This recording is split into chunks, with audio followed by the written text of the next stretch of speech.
पटना से आप? जी जी। रंजीत भैया। हाँ भैया, ठीक ठाक। एकदम बढ़िया। सारे हम लोग प्रेम रंग के सेट पे हैं, एंजॉय कर रहे हैं। हमारा तो भैया प्यार लीजिए भैया, कुछ बोलिए। हेलो हेलो, नमस्ते। पहली बार ऐसे लुक में ना प्रमोद भैया? जी जी, पहली बार हम लोग कुछ अलग हटके। आप भी तो पहली बार लग रहे हैं हमको। पर हम आ नहीं सकते ना कैमरे के सामने, हमको डांट दिया गया। आप लोग थोड़ा घूमिए ऐसे। हाँ हाँ। अरे इधर घूमिए, मुंह घुमाओ। काय को घुमाए?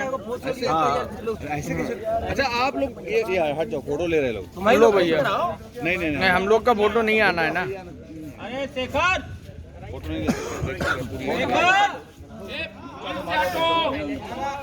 शेखर, साला मेहनत लग रहे हैं। और निकाल दो। हम धीरे धीरे देखते दक्षिणा जाते हैं। हमें पकड़ के निकाला। हाँ, गड़बड़ी न हो। और हमारे फिल्म के डायरेक्टर आनंद जी। नमस्कार।